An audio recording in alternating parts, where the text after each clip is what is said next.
Qu'il s'agisse de ses propos controversés sur les personnes transgenres ou de ses prises de position conservatrices, alors que son propre fils luttait contre une addiction mortelle au fentanyl, Rick Harrison a récemment fait l'objet de nombreuses polémiques. Mais le plus fou, c'est que selon certaines rumeurs, le FBI l'aurait ajouté à sa liste de surveillance. Et ce qu'ils auraient découvert serait tout simplement terrifiant. Dans cette vidéo, nous dévoilons la vérité sordide qui se cache derrière le présentateur de Pawn Stars et expliquons pourquoi Rick pourrait bien avoir acheté un aller simple. Pour la prison, les allégations virales de raid du FBI. Que se passe-t-il vraiment? Si vous avez récemment parcouru YouTube, vous avez probablement vu des miniatures montrant Rick stressé, menotté ou vêtu d'une combinaison de prisonnier. Les titres sont absolument sensationnels. La terrifiante découverte du FBI sur Rick Harrison change tout. Découverte choquante, ce que le FBI a trouvé dans le manoir de Rick Harrison, et d'autres titres similaires qui donnent envie de cliquer immédiatement. Ces vidéos, qui ont été visionnées un nombre incroyable de fois, racontent une histoire qui semble tout droit sortie d'un téléfilm policier. Apparemment, des agents du FBI, accompagnés d'enquêteurs du fisc et d'une organisation appelée Département de la protection du patrimoine culturel, auraient fait une descente au domicile de Harrison à Las Vegas en 2023. Selon ces allégations, cette descente aurait conduit à l'arrestation de Harrison pour plusieurs chefs d'accusation, notamment évasion fiscale, blanchiment d'argent, recel de biens volés et trafic d'objets culturels obtenus illégalement. La plus spectaculaire de ces vidéos affirme même que le présentateur de Pawn Stars aurait été condamné à la prison à vie, ce qui mettrait évidemment fin à sa carrière télévisuelle et à sa vie publique. Une vidéo particulièrement virale publiée le 26 mars 2025 a été visionnée plus de 500 000 fois en quelques semaines seulement. Les rumeurs se sont encore amplifiées lorsque les utilisateurs de X, anciennement Twitter, ont commencé à publier des messages à ce sujet vers le 4 avril 2025, avec des phrases dramatiques telles que « Rick de Pawn Stars en prison pour toujours ?» Les images montrant Harrison menotté ou vêtu d'une combinaison orange de prisonnier qui accompagne ces vidéos attirent beaucoup l'attention. Certaines personnes affirment qu'elles semblent tout à fait réelles, tandis que d'autres s'interrogent sur leur authenticité à l'ère des images générées par l'intelligence artificielle. C'est certainement une question qui mérite réflexion. S'agit-il de photos authentiques ou la technologie permet-elle de créer plus facilement que jamais des images convaincantes mais potentiellement trompeuses? Il est intéressant de noter que les médias traditionnels n'ont pas repris cette histoire de la même manière que les réseaux sociaux. Cela a donné lieu à de sérieux débats en ligne. Certains affirment que l'absence de couverture médiatique prouve que l'histoire est fausse, tandis que d'autres prétendent qu'il s'agit d'une sorte de dissimulation. Dans tous les cas, cela donne lieu à d'importantes théories du complot. Pour ajouter à la confusion, certains rapports indiquent que Harrison aurait été vu dans son magasin de prêt-sur-gage le 5 avril 2025, manipulant un mousquet de la guerre civile. Si cela s'avère vrai, cela remettrait en question les allégations d'emprisonnement. Mais certains adeptes des théories du complot suggèrent que cela aurait pu être filmé plus tôt ou même impliquer un sosie. Des informations circulent également, selon lesquelles Harrison se serait fiancé à Angie Polushkin le 6 mars 2025, lui offrant une bague de 6,5 carats, et aurait publié sur Instagram en mars 2025 un message concernant un voyage au Chili. Ces publications sur les réseaux sociaux et ces apparitions publiques présumées amènent certaines personnes à remettre en question le récit de l'arrestation, tandis que d'autres spéculent que ces publications pourraient être gérées par quelqu'un d'autre afin de maintenir les apparences. En ce qui concerne les documents officiels, les choses sont encore plus floues. Certains détectives sur Internet affirment ne trouver aucun dossier judiciaire ni mandat d'arrêt lié à ces accusations présumées contre Harrison. D'autres soulignent que certaines affaires très médiatisées peuvent faire l'objet de dossiers confidentiels ou que les documents n'ont tout simplement pas encore été rendus publics. Alors, où cette histoire aurait-elle commencé? Elle semble avoir débuté avec une vidéo YouTube publiée le 26 mars 2025. Cette vidéo a été visionnée plus de 500 000 fois et a suscité d'innombrables réactions, explications et débats sur les réseaux sociaux. L'histoire s'est répandue comme une traînée de poudre sur X et d'autres plateformes, créant une tempête parfaite de contenu viral. Mais pourquoi cette histoire en particulier a-t-elle suscité autant d'intérêt? Il existe plusieurs explications possibles. Tout d'abord, l'essor des contenus sur les crimes réels. L'année 2025 a vu une croissance explosive des contenus sur les crimes réels, avec des émissions comme Daily Boys de Hulu, qui ont connu un succès phénoménal. Cette tendance a créé un énorme engouement pour les histoires scandaleuses concernant des célébrités et des personnalités publiques, rendant potentiellement le public plus réceptif à ce type de récit. Deuxièmement, Harrison a été particulièrement visible ces derniers temps en raison de son combat contre la crise du fentanyl après la mort de son fils. Son interview du 20 mars 2025 sur Fox News au cours de laquelle il a abordé ces questions, l'a remis sous les feux de la rampe, ce qui a peut-être incité davantage de personnes à s'intéresser au contenu le concernant, qu'il soit confirmé ou non. Un autre facteur pourrait être les incitations financières et l'attention accordée aux créateurs de contenu. Les vidéos avec des miniatures choquantes et des titres sensationnels ont tendance à très bien fonctionner avec l'algorithme de YouTube, générant d'énormes revenus publicitaires et une croissance massive du nombre d'abonnés. Plus l'affirmation est scandaleuse, plus les spectateurs sont susceptibles de cliquer, quelle que soit la fiabilité de la source du contenu. Il convient également de noter que dans le climat politique divisé d'aujourd'hui, les opinions conservatrices ouvertement exprimées par Harrison pourraient ne faire de lui la cible de certains discours. Certains de ses partisans suggèrent que ces rumeurs pourraient être motivées par des raisons politiques, tandis que ses détracteurs soulignent ces controverses comme preuve que là où il y a de la fumée, il y a peut-être du feu. En tant qu'internaute, c'est à nous de décider ce que nous voulons croire de ces affirmations. Sont-elles fondées sur la réalité ou font-elles partie du phénomène croissant des théories du complot autour des célébrités qui prospèrent dans notre paysage médiatique régi par les algorithmes? La frontière entre réalité, spéculation et fiction semble de plus en plus floue dans notre monde numérique. Scandale majeur, drame familial et bataille judiciaire. Commençons par le potin familial le plus stupéfiant. Lorsque la mère de Rick l'a littéralement traîné en justice. C'est vrai, dans un rebondissement que même les Kardashian trouveraient dramatique, Joan Harrison, la mère de Rick âgée de 81 ans, a intenté un procès contre lui en février 2022. Il ne s'agissait pas non plus d'un simple drame insignifiant, mais d'allégations financières majeures concernant le Gold and Silver Pawn Shop qui a rendu Rick célèbre. Pour ceux qui vivent dans une grotte et ne savent pas qui est Rick Harrison, il s'agit du personnage principal de l'émission à succès Pawn Stars, diffusée depuis 2009 sur History Channel. Il a essentiellement bâti toute sa marque autour de son image de propriétaire de prêteur sur gage extrêmement compétent, capable de raconter l'histoire de pratiquement n'importe quel objet qui passe sous sa porte. L'émission l'a transformé en une célébrité millionnaire avec une fortune estimée à environ 9 millions de dollars. Mais derrière toute cette renommée télévisuelle et son statut de mème, vous savez, les mèmes, le mieux que je puisse faire, c'est... Il y a apparemment un drame familial sérieux qui pourrait faire l'objet d'une émission de télé-réalité. Les pièces justificatives de ce procès sont absolument incroyables. Selon les documents judiciaires, Joan a affirmé qu'en 2000 ou 2001, alors qu'elle était dans le coma à l'hôpital, Rick lui a rendu visite et l'a convaincu de céder ses 51% de parts dans le prêteur sur gage. Si c'est vrai, ça donne vraiment l'impression d'un méchant. À l'époque, Joan détenait 51% de l'entreprise. Richard, the old man, Harrison détenant les 49% restants. Imaginez un instant. Vous êtes dans le coma, à peine consciente, et votre fils se présente avec des papiers à signer qui lui donneraient justement le contrôle de l'entreprise familiale. Si ces allégations sont vraies, il s'agit là d'un véritable coup de poignard dans le dos, digne de la série Succession. Les documents judiciaires ne précisent pas exactement comment cette signature présumée a eu lieu alors qu'elle se trouvait dans un état de santé aussi grave, ce qui rend l'affaire encore plus suspecte. Joan a déclaré qu'elle était pratiquement inconsciente et qu'elle ne comprenait pas ce qu'elle signait en raison de son état de santé. Après s'être rétablie et avoir découvert ce qui s'était passé, elle affirme que Richard lui a dit de laisser Rick s'occuper des choses et de ne pas faire de vagues. Quelle pression familiale! Apparemment, Richard, décédé en 2018, lui aurait dit que Rick faisait du bon travail et qu'elle devait lui faire confiance. Si la version de Joan est exacte, cela ressemble fortement à du gaslighting, manipulation mentale. Mais l'intrigue s'épaissit après la mort de Richard en 2018. Joan a hérité des 49% de parts de Richard dans le prêteur sur gage, ce qui aurait dû lui permettre de redevenir l'actionnaire majoritaire. Mais elle affirme que Rick a en fait pris le contrôle de l'entreprise et des comptes qui lui appartenaient de droit. Cela donne vraiment l'impression qu'il a tenu sa mère dans l'ignorance. Elle affirme que Rick a réduit ses pourcentages de propriété sans son consentement et qu'il ne lui a pas fourni de documentation complète sur les finances de la boutique, la laissant dans l'incapacité de vérifier sa participation au capital ou la situation financière de l'entreprise.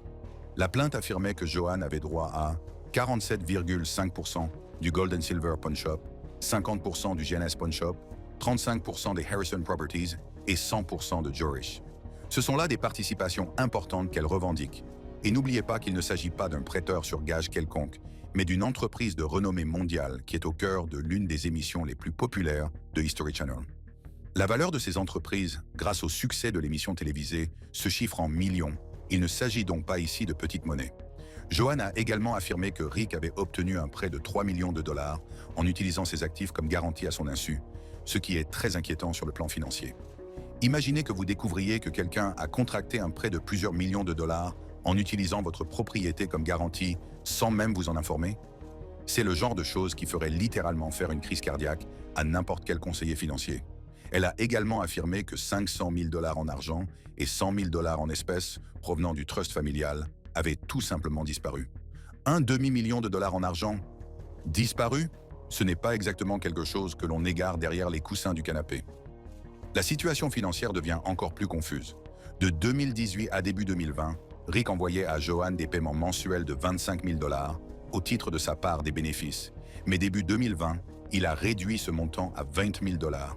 Et en mars 2020, les chèques sont complètement cessés. Rick a apparemment mis cela sur le compte du Covid, mais Joanne n'a pas accepté cette excuse. Je veux dire, 25 000 dollars par mois, c'est vraiment beaucoup d'argent, soit 300 000 dollars par an, rien qu'en paiement mensuel. Une coupure soudaine de cette somme serait un choc financier majeur, même pour quelqu'un qui dispose d'un patrimoine important. Selon les documents judiciaires, Joanne a affirmé que ses paiements mensuels étaient essentiels pour son mode de vie et ses frais médicaux, qui s'élevaient apparemment à 15 000 dollars par mois. C'est beaucoup de frais médicaux, surtout pour une personne de plus de 80 ans qui a probablement des besoins complexes en matière de santé. Voir son fils couper soudainement son soutien financier alors qu'on est confronté à des problèmes de santé, c'est cruel. Cette querelle familiale a pris une tournure dramatique lorsque Joanne a demandé une ordonnance restrictive contre Rick le 7 mars 2022. Cette ordonnance visait essentiellement à contraindre Rick à reprendre le versement mensuel de 25 000 dollars et à l'empêcher de dissimuler des actifs ou de se livrer à des activités douteuses avec les entreprises familiales. Demander une ordonnance restrictive contre son propre fils est une mesure extrême qui montre à quel point la situation était grave. Ce n'est pas le genre d'action en justice que l'on entreprend à la légère, surtout lorsque la personne contre laquelle on agit est son enfant. La réponse de Rick? Un déni total. Il a déclaré au Las Vegas Review Journal « Ces allégations sont fausses et je pense que ma mère de 81 ans est manipulée par d'autres personnes à des fins personnelles. » Sa porte-parole a affirmé que Rick n'avait même pas eu connaissance du procès avant le 25 février 2022 et a déclaré que toute cette affaire était en gros une invention. C'est la réaction classique des célébrités, prétendre que quelqu'un d'autre tire les ficelles en coulisses. Cela donne l'impression que « ma mère ne pourrait pas être en colère contre moi de son propre chef ». La contre-argumentation de Rick suggère que des parties externes pourraient influencer Joanne à des fins financières, bien qu'il n'ait pas précisé qui pourraient être ces manipulateurs présumés. C'est une accusation grave à porter, qui revient essentiellement à affirmer que quelqu'un profite d'une femme âgée pour s'en prendre à son fils qui a réussi. Cependant, sans nommer de personnes spécifiques, cela ressemble à une tactique de diversion quelque peu vague. Le plus étrange dans toute cette histoire, nous ne savons toujours pas comment elle s'est terminée. En avril 2025, aucune information publique n'était disponible sur l'issue du procès. Il se peut que l'affaire soit toujours en cours, qu'un accord à l'amiable ait été conclu ou qu'elle ait été résolue d'une autre manière qui n'a jamais fait la une des journaux. Quoi qu'il en soit, il s'agit d'un drame familial majeur. Le silence radio autour de ce procès est en fait assez inhabituel pour une affaire aussi médiatisée impliquant une célébrité de la télévision. En général, ce type de bataille juridique fait l'objet d'au moins quelques articles de suivi. Mais dans ce cas, c'est comme si toute l'affaire avait tout simplement disparu des radars. Ce silence peut avoir plusieurs significations. Ils ont peut-être conclu un accord confidentiel comprenant des clauses de non-divulgation empêchant les deux parties de discuter des termes de l'accord. L'affaire a peut-être été classée sans suite pour une raison quelconque. Ou plus intriguant encore, elle est peut-être toujours en cours devant les tribunaux à huis clos. Les procédures judiciaires impliquant des entreprises familiales peuvent parfois s'éterniser pendant des années, en particulier lorsque les structures de propriété sont complexes. Passons maintenant à quelque chose de véritablement déchirant, non pas un drame, mais une véritable tragédie. En janvier 2024, Rick a perdu son fils Adam, âgé de seulement 39 ans, à la suite d'une overdose de fentanyl. Les rapports indiquaient que de la méthamphétamine avait également été détectée dans son organisme. Cette perte dévastatrice a poussé Rick à militer contre la crise du fentanyl. La mort d'Adam Harrison a été une véritable tragédie qui transcende les ragots habituels sur les célébrités. Adam était l'un des 3 fils de Rick, aux côtés de Corey, qui occupe une place importante dans Pawn Stars, et Jake, issu du second mariage de Rick. Contrairement à son frère Corey, Adam menait une vie beaucoup plus discrète, travaillant dans le magasin de prêt-sur-gage pendant un certain temps avant de devenir plombier. Il n'apparaissait pas régulièrement dans l'émission de télévision, ce qui signifie que de nombreux fans de Pawn Stars ne le connaissaient peut-être même pas avant l'annonce de son décès.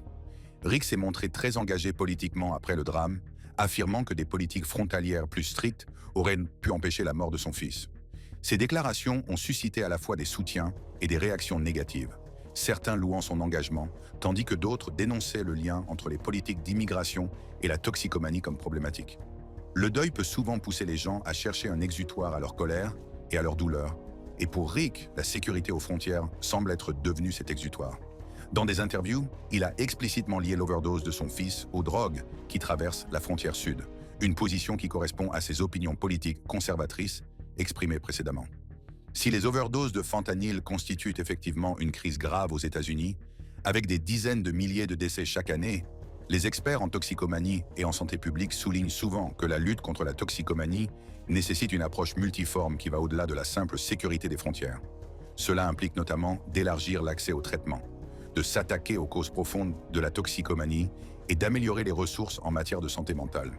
L'accent mis par Rick sur la politique frontalière comme solution a été jugé trop simpliste par certains, tandis que d'autres y voient le geste d'un père en deuil qui tente de donner un sens à une perte absurde.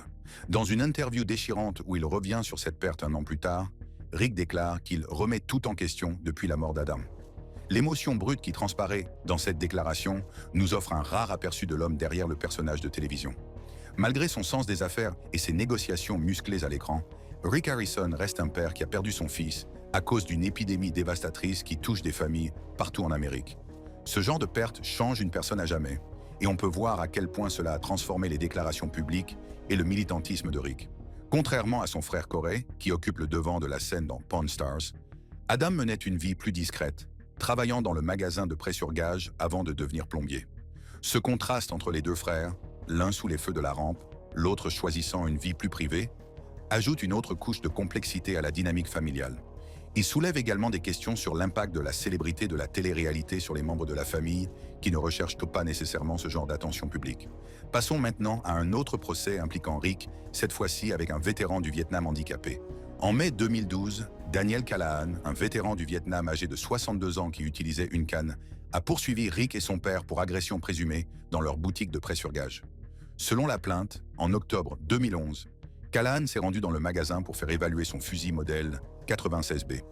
Il a affirmé qu'une dispute a éclaté et s'est rapidement envenimée, au cours de laquelle il aurait été étranglé, traîné à travers le magasin et jeté sur le trottoir, ce qui lui a causé des blessures et a endommagé son fusil et sa canne.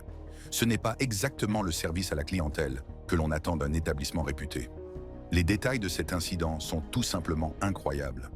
Imaginez que vous vous rendiez dans un prêteur sur gage pour faire évaluer un fusil ancien et que vous vous retrouviez impliqué dans une altercation physique qui vous laisse blessé et vos biens endommagés. Cette situation est particulièrement déplorable compte tenu du statut de Callahan, ancien combattant handicapé qui utilise une canne pour marcher. L'image du personnel du magasin maltraitant une personne handicapée est exactement le genre de cauchemar en matière de relations publiques que les entreprises, en particulier celles qui ont des émissions de télévision, tentent désespérément d'éviter. Callahan a réclamé plus de 22 000 $ de dommages et intérêts, affirmant que Rick et Richard n'avaient pas assuré la sécurité de leur boutique. Mais Corey Harrison a apporté les preuves, déclarant au Las Vegas Review Journal que ni Rick ni Richard n'étaient présents lorsque les faits se sont produits.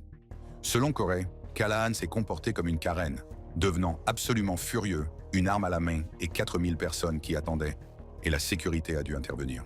Le récit de Corey brosse un tableau très différent de l'incident, suggérant que Callahan était l'agresseur dans cette situation. Selon cette version, la sécurité du magasin a agi de manière appropriée, étant donné qu'elle avait affaire à un client en colère armée, le fusil en cours d'évaluation, dans un magasin bondé où des milliers d'autres clients attendaient. Cette divergence entre les versions de Callahan, qui affirme avoir été agressé sans raison, et Corey, qui affirme que l'intervention de la sécurité était justifiée, explique pourquoi ce type d'affaires donne souvent lieu à des batailles juridiques complexes. Il convient de noter que le Gold and Silver Pawn Shop a connu une augmentation massive de sa fréquentation après le succès de l'émission Pawn Stars. Ce qui était autrefois un prêteur sur gage ordinaire de Las Vegas est soudainement devenu une attraction touristique, avec des files d'attente s'étendant souvent tout autour du pâté de maison. Cette augmentation de la fréquentation et la nouvelle notoriété du magasin ont naturellement changé la dynamique de la manière dont il gérait la sécurité et les interactions avec les clients. Lorsque des milliers de personnes franchissent vos portes chaque jour, dont beaucoup sont des touristes espérant apercevoir les stars de la télévision, les questions de sécurité deviennent beaucoup plus importantes. Comme pour le procès avec la mère de Rick, Nous ne savons pas non plus comment celui-ci s'est terminé. L'absence de documents judiciaires publics suggère qu'ils ont probablement conclu un accord à l'amiable. Lorsque vous êtes aussi célèbre que l'équipe de Pawn Stars, il est parfois plus facile de débourser 20 000 $ pour régler un problème que de faire face à un cauchemar en termes de relations publiques. Cependant, il a connu des problèmes que l'argent ne semble pas pouvoir résoudre. Les tentatives d'annulation et les drames relationnels. Commençons par la fois où Rick a failli être annulé à cause de commentaires très problématiques. Pendant la course à la présidence de 2016, Rick a soutenu Marco Rubio, ce qui lui a déjà valu des regards méfiants dans un secteur où il est plus sûr de rester politiquement neutre. Le soutien des célébrités est toujours risqué, mais surtout dans le climat politique de plus en plus polarisé du milieu des années 2010. La plupart des personnalités de la télévision essaient d'éviter de s'aliéner la moitié de leur public en gardant leurs opinions politiques de privé, mais Rick a décidé de s'engager pleinement dans son soutien. Mais c'est son interview sur CNN en novembre 2015 qui a vraiment enflammé Twitter, aujourd'hui X. Harrison s'est lancé dans une diatribe sur les lois relatives aux toilettes transgenres qui n'ont pas passé le test de la sensibilité. Il a déclaré « Certaines villes affirment que si un homme se sent femme, il peut utiliser les toilettes pour femmes. Je vous garantis que certains hommes mal intentionnés qui veulent entrer dans des toilettes où se trouvent des jeunes filles devront en profiter. C'est ce qui se passera si vous adoptez une loi comme celle-là. Le monde n'est pas parfait. Vous ne parviendrez jamais à le rendre parfait. » Ces commentaires ont été formulés à une époque où les droits des personnes transgenres devenaient un enjeu culturel et politique majeur aux États-Unis.